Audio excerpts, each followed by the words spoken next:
बस में एक बूढ़ी औरत सोने का नाटक कर रही थी। तभी अचानक किसी ने उसका बैग खोल दिया। दादी को कुछ शक तो हुआ, लेकिन चोर तब तक अपना काम कर चुका था। जब दादी ने आधी नींद में चोर को देखा तो उसने तुरंत सिर घुमाकर मुस्कान से दादी को धोखा दे दिया। दादी जैसे ही बस से उतरी, एक अमीर आदमी बस में चढ़ा, लेकिन हैरानी की बात यह थी कि उसने किराया एक सोने के सिक्के से दिया। यह देखकर चोर की सोच ही हिल गई और अगले ही पल उसने मुस्कुराते हुए अपना हाथ अमीर आदमी की जेब में डाल दिया। लेकिन जेब से निकला ताश का पत्ता, फिर एक लंबी रुमाल की लड़ी। चोर हार मानने को तैयार नहीं था। तीसरी बार हाथ डाला तो एक खरगोश निकल आया। चौथी बार में आखिरकार पैसे दिखाई दिए और चोर खुशी से पागल हो गया। लेकिन जैसे ही उसने पैसे निकालने की कोशिश की, नोट ने अचानक एक जोरदार खिंचाव किया और चोर को ही जेब के अंदर खींच लिया।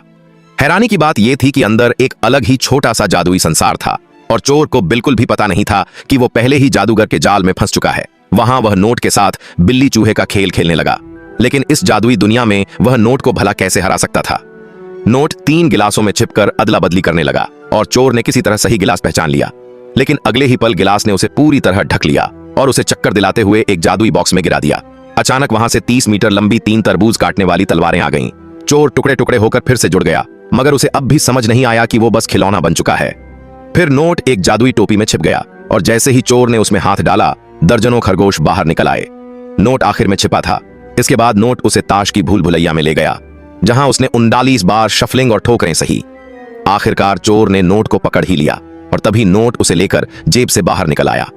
चोर ने सोचा कि उसने जीत हासिल कर ली है और खुशी से झूम उठा, लेकिन जेब से बाहर आते ही बस गायब हो गई और चारों तरफ जादू का मंच दिखाई देने लगा। तभी वह अमीर आदमी मुस्कुराया और बस हल्का सा हाथ मरोड़ा और देखते ही देखते नोट हथकड़ी बन गया। इस कहानी से हमें सीख मिलती है कि कभी भी जादूगर की जेब में हाथ नहीं डालना चाहिए।